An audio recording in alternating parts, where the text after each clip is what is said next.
Unethical human experimentation can conjure up the images of horror and pain inflicted by Unit 731 or Dachau or Auschwitz during the Second World War. But although Germany and Japan were the most well known for their inhumane experimentation during the early to mid 20th century, they were most certainly not the only perpetrators of suffering in the name of scientific discovery.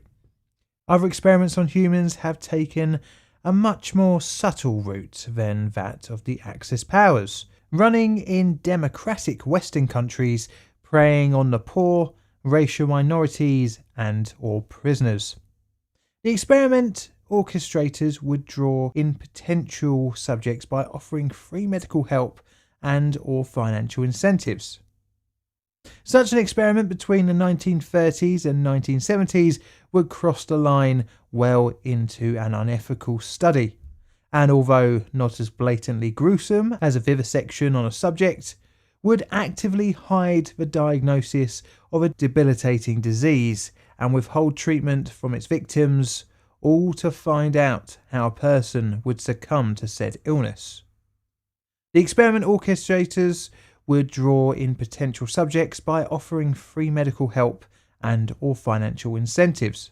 Not only that, but the disease in this study, syphilis, which not only can be deadly, is also easily transmissible from sexual contact with an infected person, even being able to be passed on from mother to unborn child. Today we're looking at a truly dark page in infectious disease study, the Tuskegee Syphilis Experiment.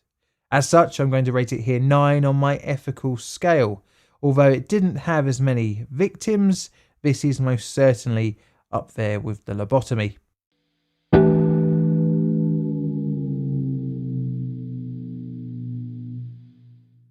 It is 1932 and enrolment has begun on a new study.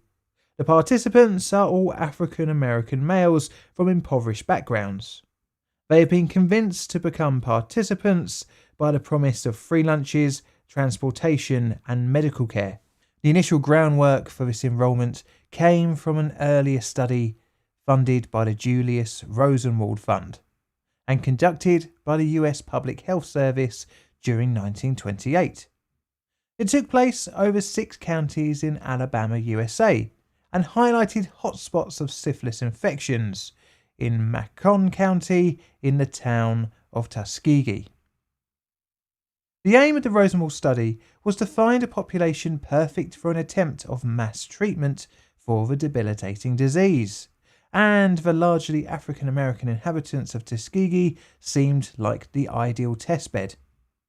It was estimated that around 36% of the 27,000 residents in Macon County were infected with syphilis, giving the area a syphilis prevalence among the greatest in the United States. But funding for mass treatment would never come, as it was widely thought at the time that syphilis affected different races in different ways, and could often remain dormant in African Americans. Most bizarrely, it was also thought that at the time, African Americans would not even want to seek treatment, even if offered. Needless to say, these assumptions were wrong. This distorted view was influenced by the racial segregation laws of the time, which made African Americans essentially second-class citizens in the southern states.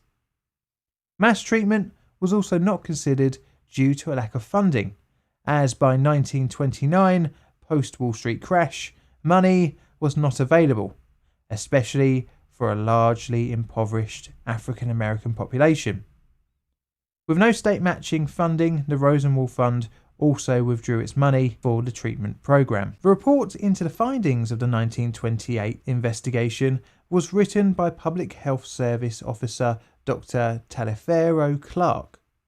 But with no government funding, the project found itself at a dead end. With no funding to treat the ill, Dr. Clark found that the results provided an unusual opportunity for observation of the disease. By 1932, Clark thought that the results of the Rosenwald study merited a revisit, and he began preparing to find test subjects for a long-term observation into the progression of syphilis in African American males. The new study would be considered by the Public Health Service as a classic study in nature rather than an experiment. Although either way you looked at it, the participants would be observed and actively not treated for the disease. The key for the experiment to work was that the subjects would not know that they are infected and thus not seek treatment, as this would affect the results. The justification for this again was in the racist theory of that the African Americans wouldn't seek medical help anyway, so misdiagnosing wouldn't make any difference to the participants. Dr. Clark sent a Raymond H. Vondeler to Tuskegee to act as the on-site director. The plan was to find syphilitic males between the ages of 25 and 60, and was to initially last for around 6 months. Initially though, Vondeler found it hard going trying to find test subjects. Amongst the men screened, only 20% had been infected, and an even lower number still who had not sought out any kind of treatment. Those who had not received treatment were initially unwilling to volunteer for the study, but Vondeler discovered that if free medical care was offered, then the subjects would be more than willing for participation. As part of Vondeler's plan to win the trust of the local community, he employed Tuskegee Institute nurse Eunice Rivers. She would become a vital point of contact for the US Public Health Service and the local population. This ironically went against the original thinking that African American males would not seek out treatment, kind of scuppering the justification for the study. But that didn't get in the way for the US Public Health Service. Unaware that it was an experiment, many of the participants thought it was a mass treatment program linked to the earlier Rosenwald study of 1928. This misunderstanding was not corrected, helping Dr. Vondeler gain the trust of many subjects.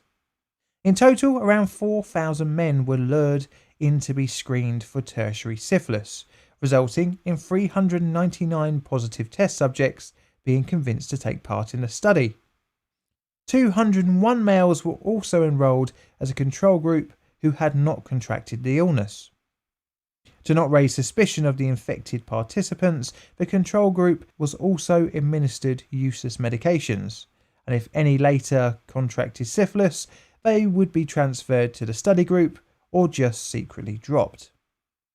All involved were told that they had bad blood, a local colloquialism for a multitude of conditions and common ailments. Eventually subjects were found, and in order to be entered into the study, a comprehensive examination had to take place, culminating in a spinal tap biopsy to find if any of the subjects had neurosyphilis. This was dressed up as a form of treatment for the subject's bad blood. The reason for the spinal puncture being last was twofold.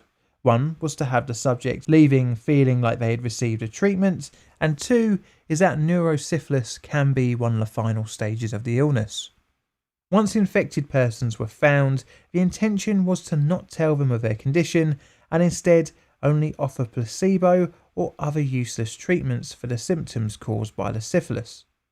This allowed the doctors to concede that the participants were ill, all without actually making them aware of their real diagnosis. In 1933, and with contradicted assumptions on whether African Americans would seek out treatment, the study was allowed to continue past its initial 6 months.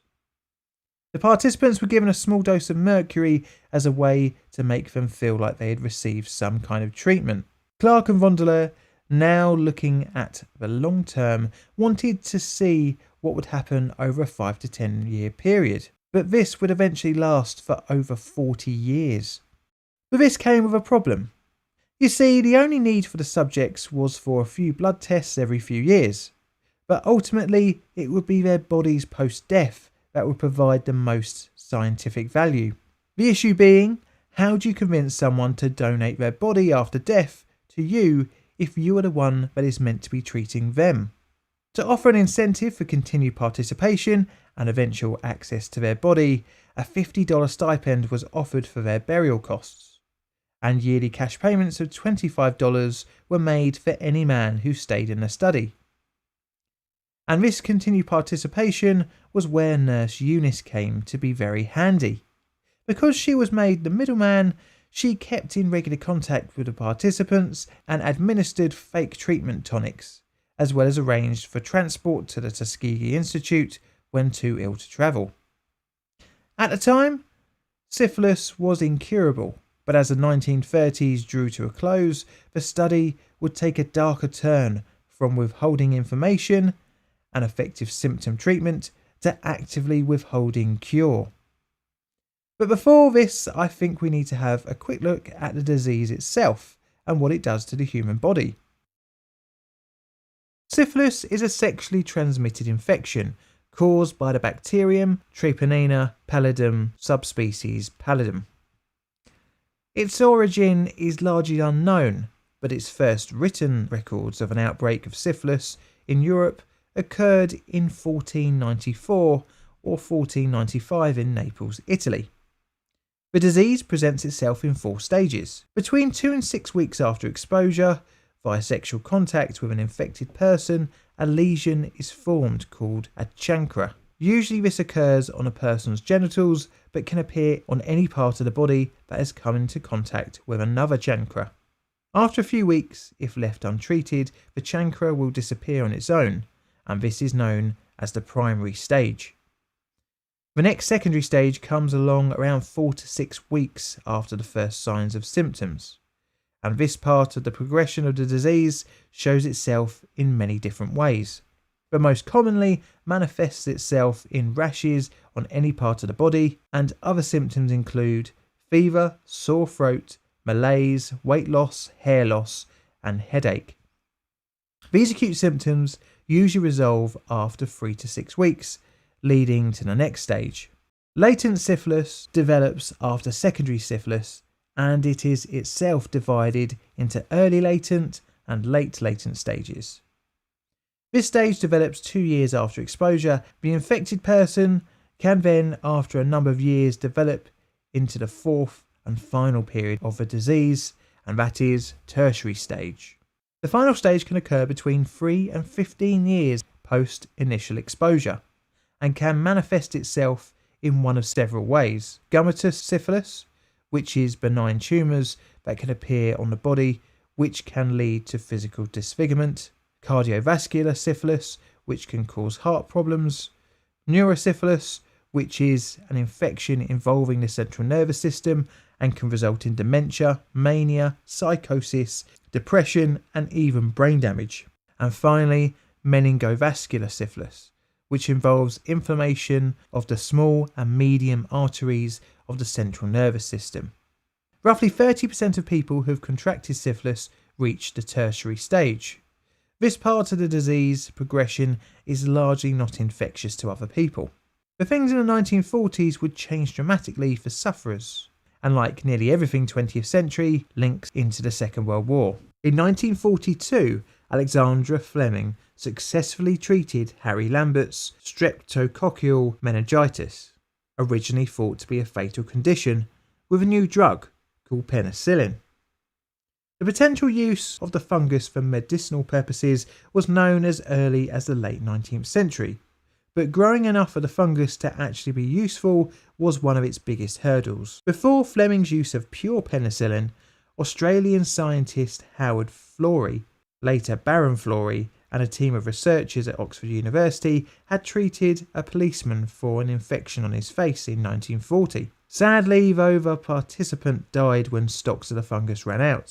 This would lead to Florey to travel to the USA to seek out a mass production, which in the early 1940s was backed by the US government, and by June 1942, just enough penicillin was available to treat 10 patients. With the USA now involved in the Second World War, the usefulness of a drug that could kill many different infections was clearly an obviously useful thing. And one of these infections that were easily wiped out by the new wonder drug was the age-old blight on humanity, syphilis. Over 2.3 million doses were ordered for the D-Day landings in 1944. But how does this tie back into Tuskegee, you might ask? Well, with the country in a state of war from 1941, the US needed soldiers, and as such the draft was implemented, as the country's pre-war professional career military wasn't big enough to fight in the Pacific, Atlantic, Asia, Africa and Europe. Now, many of these test subjects for the Tuskegee study by 1941 were well within the age range for military service, and with the introduction of the draft in 1940, the study was at risk of losing some of its participants. But again, you might think, what is the problem? Well, part of enlistment is a full medical, including testing for STDs, as well as the other side effect of being in the army, of risking getting killed in a war. As such, the United States Public Health Service convinced Macon County of the scientific importance of the experiment, and thus declined conscription of men who were enrolled in the study. In total, some 256 of the men had their draft blocked by the Tuskegee study, not before some of them being diagnosed by the army and told to get treatment, which again was duly blocked locally by the study. Post-war, the US government now wanted to stamp out the disease with the large availability of penicillin, which was a standard treatment from 1947. Many of the men had now sought out treatment outside of the study. However, an estimated 7% of the men received what would be considered an adequate dose. To keep the deception going, in 1959, certificates were issued to the participants congratulating them for 25 years of service in the Tuskegee Medical Research Study. Many kept this certificate as a source of pride in taking part in a government project, but even as late as 25 years post-study beginning, they were kept ignorant of the true reason of their participation. The 1950s rolled into the 1960s, and Nurse Eunice continued visiting the men, medicating them with useless tonics. In 1969, a CDC panel met to discuss the continuation of the study, and although one doctor pushed for the ceasing and actually treating of the men, the experiment was allowed to continue, collecting samples from the living and autopsying the dead. But the end was on the horizon. But not from the powers that be, but instead by whistleblower Peter Buxton, an epidemiologist and public health employee. He was hired in 1965 to interview STD sufferers, and as part of his duties, he discovered the Tuskegee study. Disgusted by this, in 1966 he made an official protest to his superiors, only to be instantly shut down. Again, he opposed the study in 1968, and again he was shut down. With no options left, in 1972 Buxton leaked information to June Heller. This led to publication, first appearing in the Washington Star.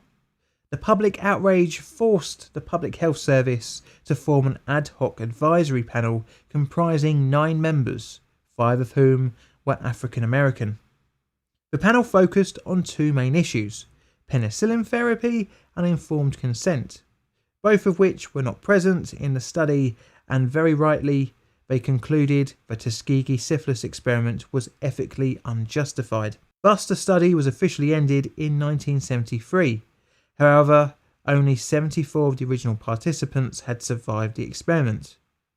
Of the original 399 test subjects, 28 had died of syphilis, 100 died of related complications, and 40 of their wives had been infected, with 19 of their children born with congenital syphilis. Needless to say, this was a disgusting result, and this is only an estimate, as many other infections could have been spread within the community. 13 peer-reviewed publications were made during the study, with Nurse Eunice Rivers co-authoring many.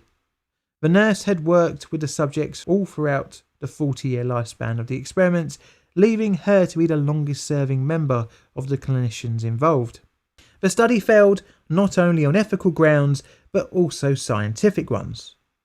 Participants were treated with mercury rubs, injections, and bismuth.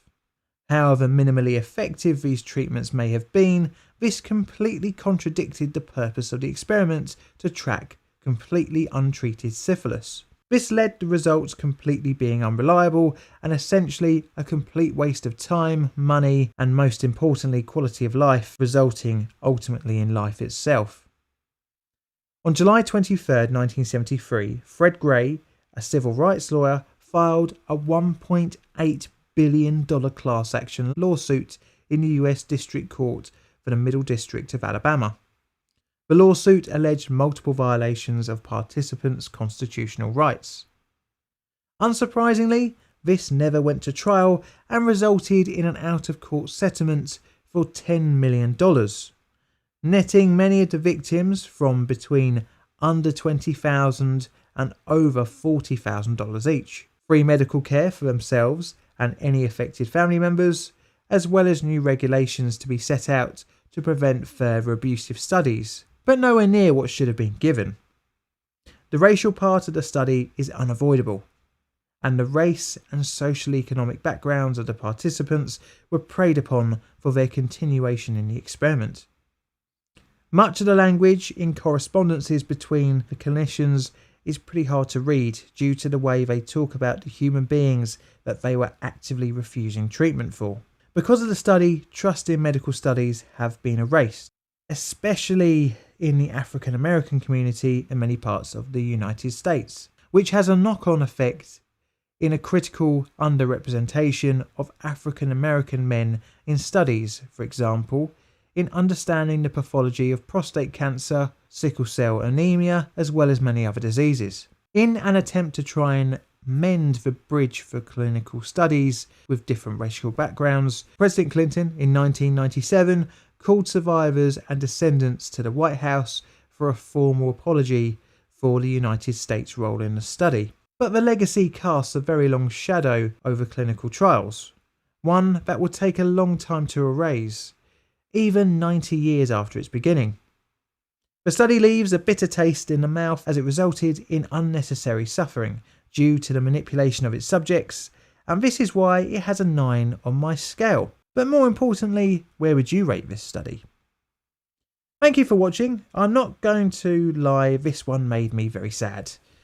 If you want to read more about the study, there is a great book called Tuskegee Truths, Rethinking the Tuskegee Syphilis Experiment. It's well worth a read, and this video really is only a scratch of the surface for the dumpster fire that was this experiment. This is a Plain Difficult production. All videos on the channel are Creative Commons Attribution Share Alike licensed. Plain Difficult videos are produced by me, John, in a currently average southeastern corner of London, UK. Help the channel grow by liking, commenting and subscribing. Check out my Twitter for all sorts of photos, nods and sods, as well as hints on future videos. I've got Patreon and YouTube membership as well, so if you fancy checking them out and helping out the channel financially, you can go there. And all that's left to say is thank you for watching.